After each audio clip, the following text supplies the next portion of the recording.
Salam dostlar, hər vaxtınız xeyir.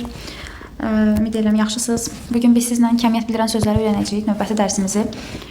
Kəmiyyət bildirən sözlər ingiliscəsində isimlərin qarşısında işlənmək üçün, onların miqdarını bildirmək üçün, adı üstündə kəmiyyətini göstərmək üçün istifadə olunur. Bir neçə kəmiyyət bildirən sözümüz var. Onların hansılar sayılanlarla, hansılar sayılmayanlarla işlənir. Bugün onları ətraflı izah edəcəm bu videoda. Əvvəlcə başlayırıq yalnız sayılmayan isimlərlə işlənənlərə. Sayılmayan isimlərdən işlənən much, little və a little. Bunlar sayıla bilməyən isimlərlə, sayıla bilmirsə təbii ki təkdir, yəni sayıla bilməyən tək isimlərlə işlənən kəmiyyət bildirən sözlərimizdir.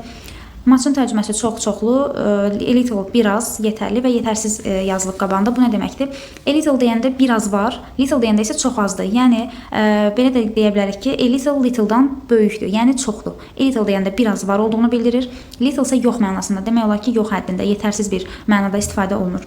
Sayılan isimlərlə işlənənlər isə many, few, a few və several. Several bir neçə, few çox az, yetərsiz, little və a little kimi. A few-də isə biraz var olduğunu göstərir, bir neçə mənasında. Many isə çoxlu. Bunlardan sonra həmişə sayıla bilən cəm isim gəlir. Və sayıla bilən cəm isimlə işləndiyinə görə bunların xəbəri həmişə cəmdə olur, sayılmayandan işlənənlərin isə xəbəri həmişə təkdə olur. Bundan başqa isə həm sayılan, həm sayıla bilməyən isimlərlə işlənən əvəzliklərimiz var. A lot of, lots of, plenty of, enough, more. Bunlar həm sayıla bilən isimdən, həm sayıla bilməyən isimdən işlədilir. Xəbəri isə sayıla bilən gələndə cəm, sayıla bilməyən gələndə isə təkdə olur. Burada a lot of haqqında qısa bir haşiyə çıxmaq istəyirəm. A lot of özündən sonra ya cəm isim tələb edir, ya sayıla bilməyən isim tələb edir. Hər cür isim gəlir deyərkən sayıla bilən tək ismi nəzərdə tutmuruq. Ya sayılan cəm, ya da sayılmayan tək. Sayıla bilən tək, yəni artikellə işlənən isimləri a lot of-dan sonra işlədə bilmərik. Elə bir formamız düzgün deyil. Və heç bir kəmiyyət bildirən sözdən sonra ümumiyyətlə sayılan tək isim işlənməz. Sayılan tək ismin qarşısında hər hansı bir artikel işlənir, təyin edici başqa bir şey olur. Ancaq sayıla bilməyən və sayıla bilən cəm isimlərin qarşısında isə bu qeyd etdiyim kəmiyyət bildirən sözlər işlənir. Burada isə digər aşağı düşdükdə isə buradakı izahda a little ilə little arasındakı məna fərqini izah ediblər. A little bayaq dediyim kimi biraz da olsa var mənasını göstərir. Little isə heç yox dərəcəsində olduğunu, a few biraz var olduğunu, few isə yox olduğunu ifadə edir. Yəni qarşısında artikel varsa bu biraz olduğunu göstərir. Amma few varsa, little varsa bunlar heç olmadığını ifadə edir. Və bunların qarşısında işlənən artikelin özündən sonra gələn ismə heç bir aidiyyatı, heç bir təsiri yoxdur. Bəzən tələbələr səhv salır ki, qarşısında artikel var, özündən sonra gələn isim sayılan olmalıdır, tək olmalıdır. Elə bir şey yoxdur dostlar. Bu artikelin few-dan və little-dan sonra gələn isimlərə heç bir aidiyyatı daxili yoxdur. Onlar sadəcə birləşmə şəklində işlənir və few little sözlərinin özünə aiddir. Little sözü few və little və few no əvəzliklərinə, yəni bunlar heç vaxt no əvəzlikləri ilə eyni cümlədə işlənmirlər. No-dan sonra bunların heç biri gələ bilməz. Bir də burada much və many, bunlar həmişə sual və inkar cümlələrdə işlənir. Bunların təsdiq variantı a lot of-dur. Yəni much və many əksər hallarda düzdür, ola bilər təsdiq cümlələrdə də işlənsinlər, amma əksər hallarda sualda və inkarda işlənir. Bunların əvəzinə təsdiqdə isə a lot of işlənir. Amma dediyim kimi digər variantı da görsəz, bunu səhv hesab eləmirik. Little və few no olan cümlədə, ümumiyyətlə inkar olan cümlədə işlənmir. Niyə? Çünki mənaca onsuz da yoxa bərabərdirlər. Yox deməkdir, heç yox mənasını ifadə edir. Buna görə də onun tərcüməsi də yox deməkdir, heç deməkdir. İkisini eyni cümlədə işlədə bilmərik. Yəni az vaxtım yoxdur sözü deyilmir, çox vaxtım yoxdur deyilir. Ona görə fewdur, little'dır, bu kimi yox mənası bildirən, yox dərəcəsində olan kəmiyyət bildirən sözləri inkar cümlələrdə işlətmək mənaca düzgün gəlmir. Yəni tərcümə baxımından düzgün çıxmır. Little sözünün bir başqa tərcüməsi də var, kiçik mənasında, balaca mənasında. Bu zaman bu artıq quantifiers olmur, kəmiyyət bildirən söz olmur, kiçik, balaca mənasında sifət kimi işlənir və bu zaman özündən sonra sayıla bilən tək isim gələ bilər. Və qabağındakı artikel bu zaman həmin ismə aid olur. Əgər deməli balaca mənasında işlənirsə, sifət funksiyasında işlənirsə, ondan sonra gələn ismə baxırıq. Sayılan tək isimdirsə qabağına artikeli qoyuruq. Əgər cəm isimdirsə artikel gördüyümüz kimi yoxdur. Burada tərcüməsi balaca mənasıdır. Az, biraz mənasında deyil.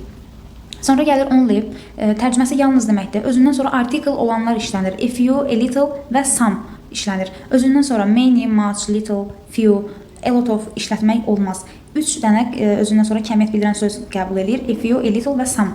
Təbii ki, a few gələndə cəm olur, a little gələndə sayılmayan tək olur. Some'dan sonra da artıq some hansı isimdən işlənirsə, həmin ismi işlədə bilirik. Kəmiyyət bildirən sözlərdən sonra, məsələn, iki isim yanaşı gəlirsə, birincisi sayılmırsa, ikincisi sayılırsa və ya hər ikisi sayılırsa, fərqi yoxdur. Biz həmişə ikinci ismə baxıb ona uyğun kəmiyyət bildirən söz qoyuruq. Birinci cümlədə məsələn şaftalı ağaclarından danışır, şaftalıdan danışmır, ağaclar sözündən danışır. Ağaclar sözü cəm olduğuna görə many qoymuşuq. İkincidə məsələn basketbol sayılmayan isimdir. A few ilə heç vaxt işlənməz, a little ilə işlənməlidir. Amma burada biz basketboldan yox, basketbol yarışlarından danışdığımıza görə, match sözü cəmdə olduğuna görə a few ilə işlədə bilirik. Yəni iki isim yanaşı gəlirsə, bu birinci onun təyinidir, söz birləşməsidir. İkinci ismə baxaraq cəmdirsə, a few təkdirsə, deməli tək təklə işlənənlər və ya əks halda, yəni cəmdirsə cəmlə işlənənləri işlətməliyik burada. Əgər sifətdən sonra isim gəlirsə, mütləq yəni ismə baxırıq, sifətə deyil. Burada hər ikisi ism idi. Birinci ismə yox, ikinci ismə baxırdıq bu nümunələrdə. Amma burada isimdən əvvəl sifət gəlibsə, təbii ki, sifətə yox, ismə baxmalıyıq. Bu main sözünü bu sözünə görə qoymalıyıq. Çünki biz kəmiyyət bildirən sözləri isimlərin kəmiyyətini bildirmək üçün istifadə edirik. Təbii ki, sifətin kəmiyyəti olmur, feilin kəmiyyəti olmur. Biz təkcə isimləri cəmləyib təkləyə bilirik. Ona görə də bu kəmiyyət bildirən sözlər ismə aiddir. Arasında hər hansı bir sözün girməyin heç bir mənası yoxdur. Biz yenə də bu isim kəmiyyət bildirən sözləri isimlərə aid edib onların təkliyinə, cəmliyinə uyğun işlətməliyik.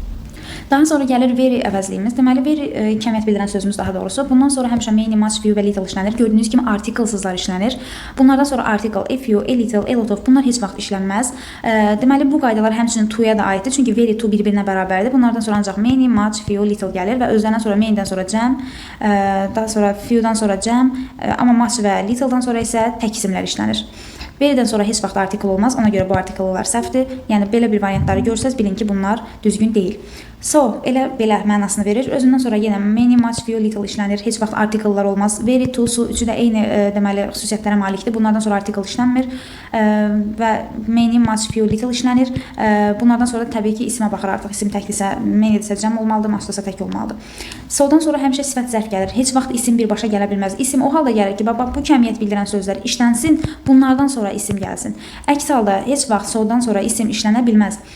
So ilə eyni tərcüməyə malik olan onun sinonimi nə idi? Saç. Saçdan sonra deməli isim gəlirdi və yaxud da sifət plus isim ola bilərdi. Amma so-dan sonra heç vaxt isim gəlməz. Bir halda gələr ki, orada main, much, few, little kəmiyyət bildirən sözləri işlənsin və artiklda işlənməz. Eyni ilə burada da saçın yenidən izahını verib. Biz saçı işarə əvəzliklərini keçəndə də orada izah eləmişdik. A little'ın tərcüməsi dedik ki, həm də kiçik balacadır. Əgər kiçik balaca mənasında sifət kimi işlənirsə, o zaman qarşısında saç işlənə bilər. Amma ümumiyyətlə isə saçla işlənən kəmiyyət əvəzliyimiz a lot of idi. Kəmiyyət bildirən sözümüz a lot of idi. Saçdan sonra da main, much, few, a little işlənməz. Elə bil ki, so ilə bunlar bir-birinin əksidir. So-dan sonra main, much, few, little gəlir. A lot of gəlmir. Saçdan sonra isə a lot of gəlir. Main, much, few, little gəlməz. Bir-birləri ilə əks deməli təşkil edirlər, əks məna təşkil edirlər. So sifət zərflə işlənir, saç isimlə işlənir. So-dan sonra isim gəlmir, saçdan sonra da sifət zərf gəlmir. O halda gəlir ki, özündən sonra ikinci bir isim gəlsin. So saç yəqin ki, aydın olduğu hər birimizə. Daha sonra keçirik much əvəzliyinə, much kəmiyyət bildirən sözünə. Deməli, much həm sifətlə işlənə bilir. İsimdən əvvəl gəlirsə sifət kimi olur. Həm zərf kimi işlənir. Təbii ki, zərf feillərə aid olur. Nitq hissəsi Azərbaycan dilində də eyni ilə bu cür işlənir. Zərf kimi olursa feilə aid olur, sifət kimi olursa ismə aid olur. Amma main yalnız sifət kimi isimlərlə işlənir. Muchla main fərqi budur. Much sayıla bilməyənlərlə işlənir, main sayıla bilən cəmlərlə.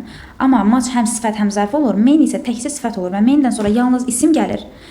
Muchdan sonra isə həm zərf, həm sifət gələ bilər. Yəni hər ikisinə eyni vaxtda aid ola bilər. A lot of yalnız sifət kimi isimdən əvvəl gəlir. Yəni oflu birləşmə. Diqqətli olaq ki, a lot of yalnız isimdən əvvəl işlənir, sifət olur, tərcüməsi çoxlu olur. Amma zərflərlə işlənəndə a lot işlənir, ofsuz. A lot, məsələn, read a lot, çoxlu kitab oxumaq. Burada feilə aid olur, zərf funksiyası daşıyır və özündən sonra isim gəlmir.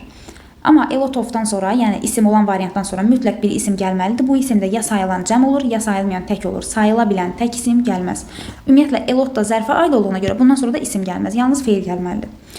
Burada digər bir kəmiyyət bildirən sözümüz göstərilib. Plenty of, a lot of-a, yəni lots of-a bərabərdir. Bu üçü eyni xüsusiyyətə malikdir. Ya sayılan cəm, ya sayılmayan tək isim işlənməlidir. Much main'də dediyimiz qaydanı a little və deməli few-da da keçərlidir bu qaydamız. A little sifət kimi isimdən əvvəl, zərf kimi feildən sonra işlənilə bildiyi halda few yalnız sifətlərlə işlənir. Deməli burada dedik ki, much main yalnız sifətlərlə, isimlərlə işlədilir, sifət olur və few yalnız sifətlərlə işlənir, isim olur. Little və much isə həm zərf, həm sifət olur. Həm isim, həm feillə işlənə bilir. Sonra gəlir more quantifiers. More-dan əvvəl, əgər ümumiyyətlə more tək işlənərsə, yəni əvvəlində heç bir təyinici sözü qoymaqsa, heç bir isim və yaxud da başqa bir təyinici söz olmazsa, özündən sonra həm sayılmayan tək isim gələr, həm sayılan cəm isim gələr. Yəni hər ikisi olar təyinici olmasa. Amma oradan əvvəl hər hansı bir təyinici olarsa, məsələn, miqdar sayılar ola bilər, some, little, kəmiyyət bildirən sözlər, deməli, some qeyri-müəyyən əvəzlik və s. hər hansı bir təyinici olarsa, o zaman isim tək və ya cəm olması həmin təyiniciyə əsasən qərar verir. Yəni, somedan sonra gələn isim cəmdədirsə, cəmdə, təkdədirsə təkdə və yaxud da little'dan sonra gələn isim təkdirsə, tək cəmdirsə, cəm gələ bilməz təbii ki. Bu balaca mənasını demək istədim. Yəni, balaca mənasında gələrsə, tək isim olarsa, tək, cəm olarsa, cəm. Yəni, bu həmin ismə əsasən təyin olunur. Bu təyinici olduğu haldadır. Amma təyinici olmursa, deməli, ancaq yəni təyinici işlənmirsə, o zaman onun deməli özündən sonra gələn isim ya sayılmayan tək olur, ya da sayılan cəm olur. Nümunələrə baxaq. I have one more questions. Deməli özündən əvvəl təyin edici gəlib, miqdar sayı gəlib. Ona görə isim həmin bu miqdar sayından asılıdır. Bir sözü tək olduğuna görə miqdar sayda, burada yəni miqdar sayı tək olduğuna görə isimdə tək işlənmişdir. To cəm olduğuna görə questions cəm olub. Some cəmdə, questions cəmdə. A little time. Sayılmayan isim deməli özündən sonra gələn isim təkdir. Amma təyin edici olmasaydı ya cəm isim olmalı idi, ya da sayılmayan tək isim olmalı idi. Sonra gəlir a number of, the number of. A number of çoxlu miqdarda deməkdir. Özündən sonra həmişə cəm isim gəlir. Və bunu necə yadda saxlayaq, asan fərqləndirək. A number of, artiklından həmişə tək isimlər işlənir. Amma bilin ki, burada əksdir. Burada cəm isim, cəm xəbər olur. Təzadda elə bilin ki, a number of da artiklından sonra ümumiyyətlə biz bilirik ki, sayıla bilən tək gəlməlidir. Amma bu istisnadır ki, a number of-dan sonra cəm isim, cəm xəbər olmalıdır. The number of-dan sonra isə cəm isim, amma xəbər tək olmalıdır. Yəni hər ikisinin ismi cəm olur, amma xəbəri təkdə işlənir. C number of-un xəbəri təkdə işlənir, amma a number of-da isə xəbər cəm olur. Aşağıdakı cədvəldə doğru yanlış variantlar ifadə olunur. Testlərdə bizim qabağımıza ən çox çıxan, tələbələri ən çox çaşdıran variantlar verilib. Lots of deyə bir variantımız yoxdur. A lot of var, lots of var, amma həm də cəm. Elə bilin ki, həm bunun sondakı s cəmlikdə, həm də artikel qoyub. Elə bir şey mümkün deyil axı. Ya tək olmalıdır, ya da ki cəm olmalıdır. Həm təkliyin artikeli, həm cəmlik ikisi bir yerdə ola bilməz. Ona görə bu variantlar səhvdir. Amma lots of, a lot of variantı düzdür. A lot deyə bir şey yoxdur. Çünki a lot zərfdir, özündən sonra isim gələ bilməz. A lot of books ancaq isim gəlməlidir. Və burada nümunələr verilib. She reads a lot of deyə bilməliyik. Çünki feilə aid olan a lot of yox, a lot idi. Belə şeylərdə diqqətli olmaq lazımdır. Only'dən sonra artikel olanlar gəlir. A little, a few. Artiklesızlar işlənmir. Saçdan sonra many, much, few, little işlənmirdi. Saçdan sonra bir dənə işlənirdi a lot of. So'dan sonra deməli a lot of işlənmirdi. So'dan sonra olurdu many, few, much, very, few, little. Bunlar many işlənirdi və so'dan sonra artikel olan a few, a little, to'dan sonra a few, a little, very'dən sonra a few, a little, artikel olanlar heç vaxt işlənmirdi. Bunlardan sonra isə artiklesızlar gəlirdi. Bunlara ən çox testlərdə rast gələcəkdir. Diqqətlə əzbərləmək vacibdir. Yəni testin səhv düzü həmişə bunlarla təyin olunur. Və biz bunları mübtədə xəbər uzlaşmasında daha çox istifadə edəcəyik. Orada mübtədəni cəm və tək olduğunu bilmək üçün biz ofdan əvvələ baxacağıq. Ofdan əvvəl gələn sözümüz cəmdirsə, xəbərimiz cəm olacaq, təkdirsə, xəbərimiz tək olacaq. A few pieces of information. Burada a few information sözünə yox, pieces sözünə aiddir. Cəmdə bir-biri ilə uzlaşır.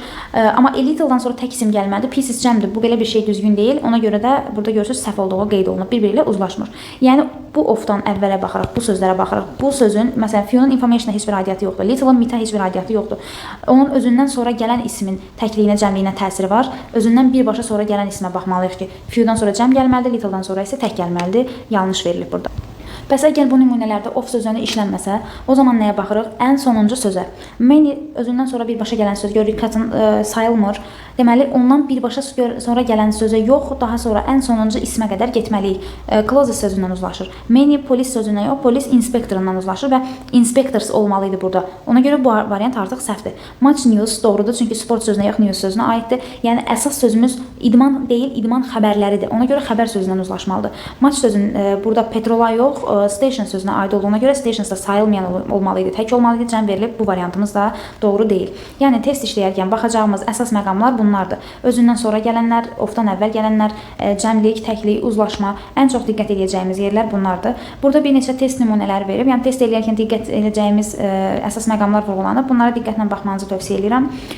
Test işləyərkən ümumi bir şeylərdir bunlar. Bütün deməli əvəzliklər, kəmiyyət bildirən sözlər burada göstərilib. İçdən sonra məsələn cəm gəlməz, one another cəmlənməz.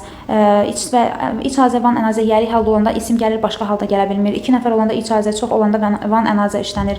Both deməli özündən sonra ismi cəm olur, iç azərsindən sonra da isim yəli halda olanda gəlir. Yəni bu şeylərə fikir vermək lazımdır. Over here, orada, over there, burada yaxını here göstərir, uzağı z-yə göstərir.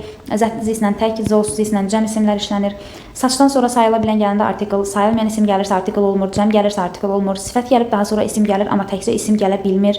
Saçdan sonra many'dir, much'dır, little'dır, few'dur, a little'dır, bunlar işlənmir, sadəcə a lot of işlənir. Balaca mənası olanda istisna idi ki, a little olurdu. Yəni bu qaydalara diqqət etmək lazımdır. Testdə bizdən soruşacağı suallar ancaq bunlardır. Sonradan sonra sifət zərf gəlir, isim olmur. am artiklı olmur. Many, much, few, little olarkən isim işlənir, digər hallarda işlənmir. Who canlılara sual verir, what cansızlara. Who mübtədanın sualı idi, what xəbərin sualı idi. Whose özündən sonra isim gəlirdi, which of-la işlənərkən deməli canlılara da aid olurdu. What bəzən peşə mənasını soruşanda, məsələn, what do you do, sən nəçisən mənasını verəndə canlılara da aid olurdu. İsimlərlə törəmələr işlənmirdi. Törəmədən sonra isim gəlmirdi, xəbəri tək olurdu, of işlənmirdi. Bu şeylərə fikir vermək lazımdır. Bu nisbi əvəzlik qaydası idi. Yadınızdadırsa canlı isim xəbər gəlirdisə who, mübtəda gəlirdisə əvəzlik gəlirdisə whom, isim gəlirdisə iki isim arasında whose, cansızlarla which sağ tərəfə baxmaq lazım deyildi, which işlənirdi. No-dan sonra article'dır, some'dır, any'dir, of-dur. Bu kimi deməli sözlər gəlmirdi. Bunlara diqqət etmək lazımdır. Bu qaydaların hamısını diqqətlə oxusaq, bizim təbii ki testdən səhvsiz işləmək ehtimalımız, imkanımız daha çoxdur. Yəni izah etdiyimiz bütün qaydaların bu PDF-in sonunda konspektləşmiş variantı yazılıb, qısa düsturlar şəklində. Bunlara baxsaq, təbii ki testlərimiz səhvsiz olacaq. Bugünlük bu qədər. Kəmiyyət bildirən sözlər ümid edirəm sizə çətin olmadı. Asan bir mövzudur. Sadəcə özündən sonra gələn isimə baxırıq. Hansılardan sonra necə isim gəlir, bunu yadda saxlamalıyıq. Çətin bir şey yoxdur. Növbəti videolarda görüşənədək hər birinizə uğurlar.